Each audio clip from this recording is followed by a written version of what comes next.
Bismillahirrahmanirrahim. Assalamualaikum warahmatullahi wabarakatuh. Apa kabar anak-anak yang soleh dan solehah semua? Semoga kita semua dalam keadaan sehat dan selalu dalam lindungan Allah Subhanahu wa Ta'ala. Amin.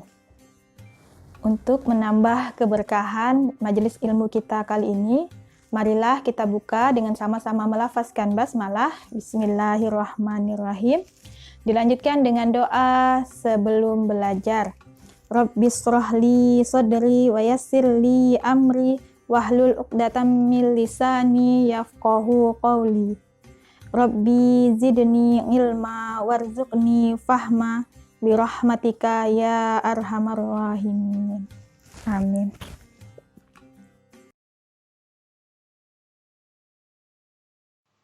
Pada kesempatan pertama dalam pembelajaran budi pekerti kali ini, kita akan membahas tentang adab menuntut ilmu.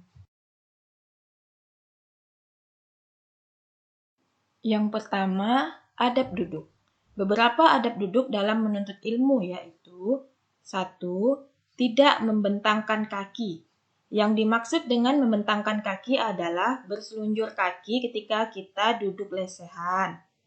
Atau ketika dalam posisi duduk di kursi, kita tidak boleh menaikkan kaki di atas kursi, apalagi meja. Yang kedua, duduk dengan rapi, tenang, dan tawadu. Tawadu ini maksudnya adalah rendah hati.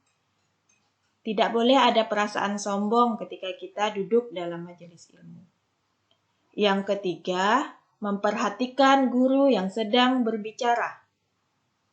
Yang keempat, tidak bersandar di dinding. Yang kelima, tidak bersandar dengan tangan. Yang keenam, tidak duduk di tempat yang lebih tinggi daripada gurunya. Semisal gurunya duduk di lantai, tidak boleh kita duduk di atas kursi. Yang ketujuh, tidak boleh membelakangi guru.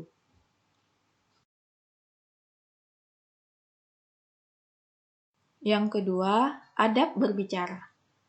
Beberapa adab berbicara terhadap guru dalam menuntut ilmu yaitu: pertama, tidak bersuara keras di hadapan gurunya.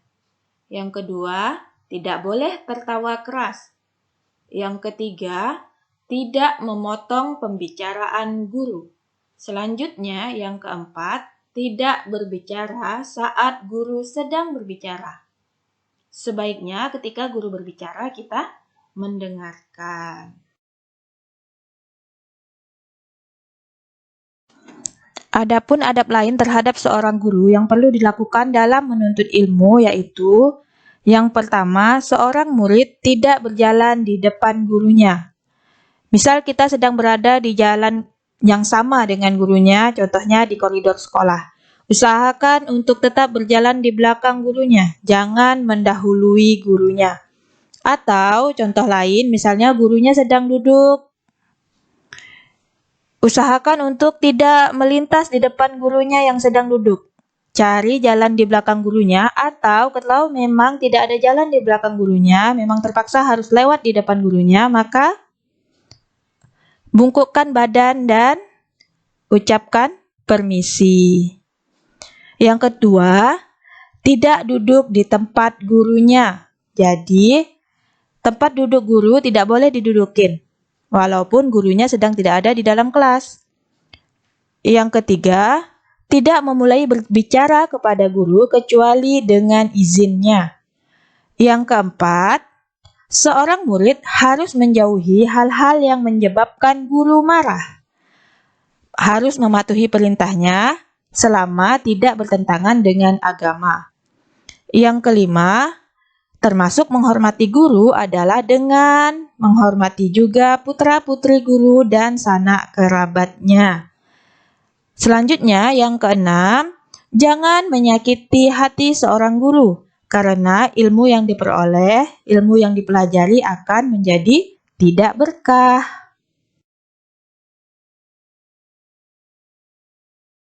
Menurut Syekh Ahmad Nawawi, adab murid terhadap guru antara lain, yang pertama, murid harus taat kepada gurunya, selama yang diperintahkan itu adalah perkara yang halal atau benar.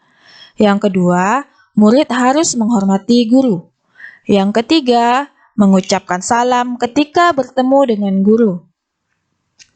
Yang keempat, murid hendaknya menyiapkan tempat duduk guru sebelum gurunya datang.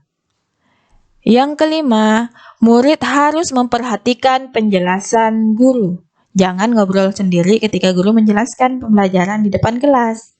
Yang keenam, ketika duduk dalam majelis ilmu, tidak boleh menoleh-noleh ke belakang. Yang ketujuh,